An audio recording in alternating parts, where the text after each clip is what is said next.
Hey, what's up YouTube? Sorry about the echo. It is what it is. I'm not gonna break this down, step by step, how to drill every hole and all that. I'm just gonna go over pretty quickly, as quick as I can, how I built this. I did do a video, step by step. It's way too long. I couldn't edit it to make it short enough, so I'm gonna attempt to make it shorter now. First of all, just go ahead and subscribe to my channel, support us over here. Trying to hit that 1,000 mark. We got a ways to go, but we're chipping away at it. So thanks for visiting, and again, hit that subscribe button, and I'll keep trying to bring some content like this.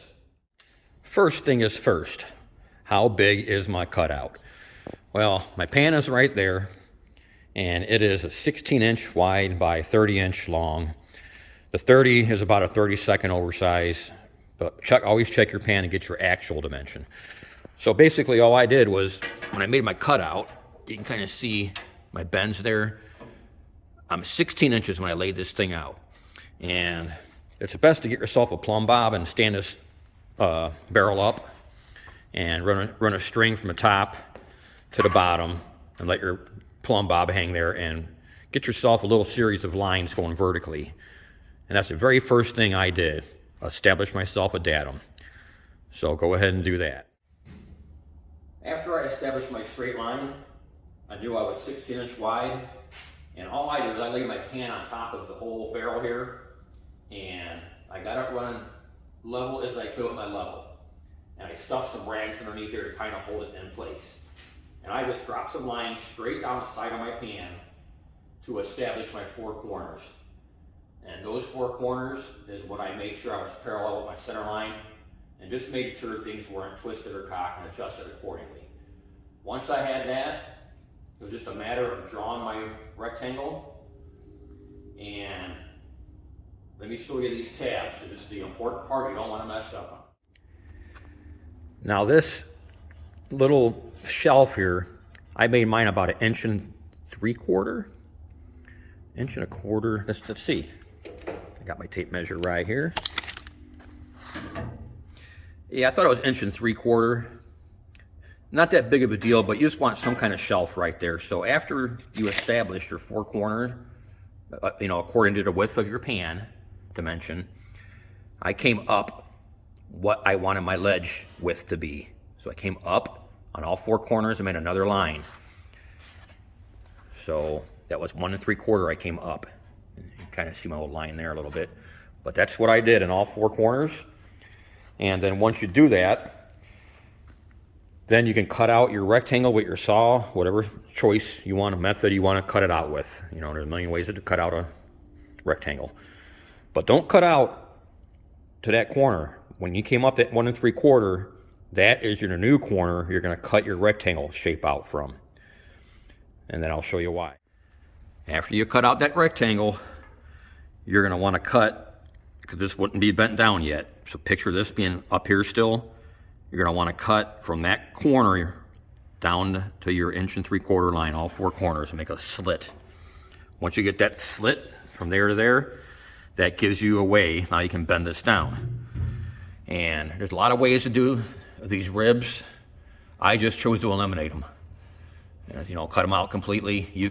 People keep them on and all that, but then you got a gap. You got that rib always there, and your pan will not lay nice and flat. It's going to be laying on those high spots, and you have gaps underneath there. And you got to fill them all in, which you probably will anyways, but I found it better. It's my opinion. Cut those out. The only regret I have is I wish I would have had a little bit more material from here to here. So I should have had my saw more vertically when I cut this out, instead of having it down laid like that and I cut it. Because when I laid my pan in here, I got a gap, which I'll fill in. But if it was more vertical, that pan would lay real nice in there, and it still kind of holds the pan. But just a thought, when you cut that out, maybe stay a little bit more vertical with your saw instead of laying it back like I did. So your rectangle is cut out, you undercut your corners, and you notched out your ribs. Now go get yourself a pair of these, just vice grips. That's like 4-inch wide or 3-inch wide or something like that. And makes a great way, and they're not that expensive, to clamp onto your line and bend that tab down and get it as 90 degrees, not 90 degrees, but you want it fairly straight. As you can see mine, I put a level on them or a straight edge of some sort, and I made sure these are all not up, not down, and big gaps. Just do your best to balance them out, and then I'll show you what I did with my pan. Here's a pretty next important step. Once you got everything all bent how you want it, you gotta lay your pan in there and give it a little test fit. I already know this fits, but I gotta demonstrate. There it is. Those ribs of the barrel help hold it in place that way, and of course that way set. And there's my test fit. So, what you gotta do next is get a level on here and rotate your barrel around. This is assuming your feet are not attached yet. I did have my feet under there just to hold it, nothing screwed in yet. So you're able to rotate this barrel around. Just be careful because it's really wobbly. So assuming my feet are not screwed on yet, just under there, put your level here and you spin your barrel around until you get it nice this way. And I check this way, and mine was right on the money. Then, if it's not, you might have to go under here and bend these tabs a little bit to get yourself a little bit more level. But if you do a good job on your layout and your bending, it will be correct front to back, which mine is. Now that my pan is level, what I did, you can put your feet anywhere you want to put them. I came in about 2 inches on both sides, and that's where I put my feet. You can put them anywhere you want. But now that everything is level, you can get underneath there with your Sharpie and put a dot right in the center of each hole. There's 4 holes per leg. And that will, and make sure you do a good job on drilling them. Things don't move on you. Also, make sure you keep, wherever your legs are, keep them there. Don't get them mixed up because they may not line up exactly the same way. So if you successfully get them drilled and screwed, it will sit just like this. Just like the way it was when you leveled it. So make sure you do a good job and get them nice and tight, and everything will come out just good. Time to mount the door. Level. So now get yourself, you can get a short level, doesn't really matter. And all I did was establish the line anywhere on the face here that I know is the same plane as this. This is level. So go ahead and draw my line on there. And that is now my working datum for my door. And door is really easy. All you're gonna do is trace out this shape. Once you get your door where you want it, it may be different from design to design, but my grate I have in there is about 4 inches up from the bottom of the barrel. So I wanted this vent, which is probably pretty useless, this vent, but I wanted it right at the center of my grate. So I got a little bit above the grate and a little bit below the grate. So I get air right under the fire and to the fire. So I split my difference, kind of centered it best I could. That's what my door is this way. Once you establish that, and you maintain parallelism here, just trace your shape, and don't forget to take account for your venting in here. You'll see it. And you're gonna just make a square shape here, but you're gonna come down right where these vents are. Right to the bottom of the vent. Don't go too far because you need somewhere for these screws to mount to. So trace it out, put little dots where your holes go, pull it off, cut it out, drill it, put it on there, mount it up. Not that big of a deal. And then your door is done. Let's talk about the exhaust for this thing. As you can see, I did what most people don't do. I use the lid for the exhaust. A lot of guys like to use that fitting down there to add air and pump air. I'm not doing all that this year. I'm upgrading from this actually, but this lid had a rubber seal underneath the lid, food grade barrel. And it's going to burn if I don't take it out of there. It's just rubber. I already tested it and it burned real easy. I pulled it out and then the lid was loose. So you're going to have to bend the way your lid wraps around the edge of your barrel. you're gonna have to get a hammer, and I just beat it around until it curled under there real nice. Put my band clamp back on there, tighten it up, and it's tight.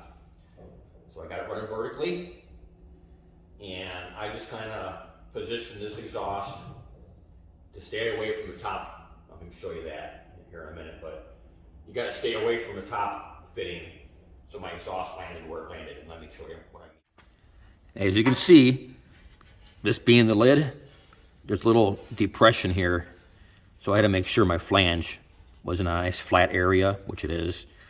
So that kind of established my height. I would like to be a little higher. It'll work fine where it's at. And remember, my other video before this one goes over all materials for this. That's why I'm not going to talk about materials much. But here is what I chose. And I had to cut it out because it was solid. And there's my cutout. So that was part of, this is a two-piece deal. That was a part of one of them.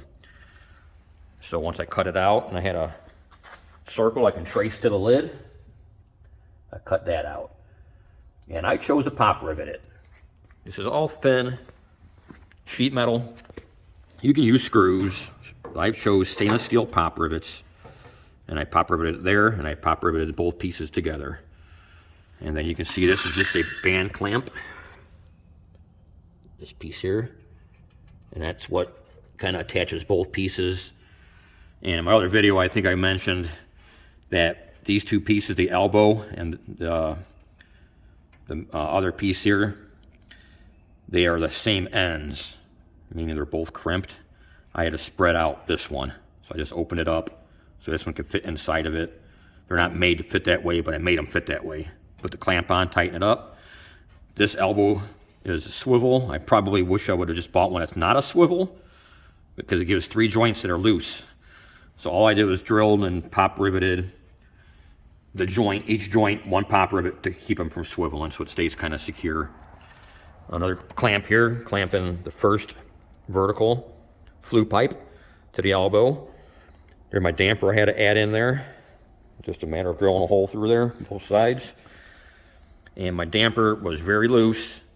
You know, nothing is holding it really. So I added a little collar here with a tapped hole and a washer. And I drove the whole damper rod that way, put some spring pressure on it, and it creates friction.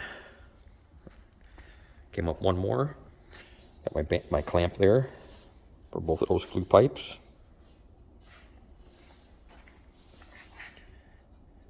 And it goes up that high. I probably should put more on there, but that's good for now. So that is how I did my exhaust. I couldn't go on top like most people because I just don't have the room for one. That's pretty much the way I built everything. And this is an accessory I bought from Menards on clearance. I paid 29 bucks for it. It's missing a leg, but I just rigged it up. Anyways, yeah, I think it's like a 18-inch long grate. No, it's 24 inch long. I got some fire bricks I'm gonna add into there. I got, I don't know, I thought I had 12.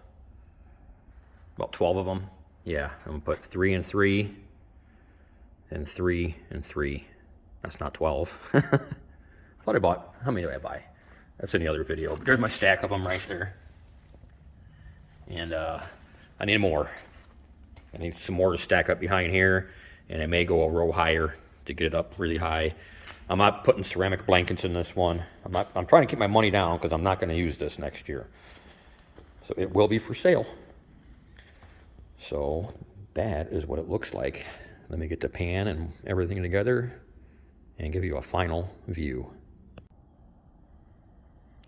There is the final view. I will show you how I did the warming pan. That's just one of those food tray ones, cheap one. It's not the right pan for this evaporator pan, warming pan. But it's only like, I think I paid, I don't even know, the whole setup there like 20, 30 bucks. But anyways, there's my valve system I put on there. So no weld. Some tabs I built to hold the pan in place. And I may add a couple to the front to prevent it from tipping because it is a little bit front heavy with it empty because of the valve weight. But anyways, and then the grate from the doorway. That's what she looks like inside there. And that's how I did it. So let me know what you guys think in the comments. My first build. I know that there's better ways to do it. But this is my first build. And that sucker right there is going to cook down some excellent maple syrup. Thanks for watching. If you haven't subscribed, please go back and subscribe to my channel. I really appreciate it, and thank you for watching.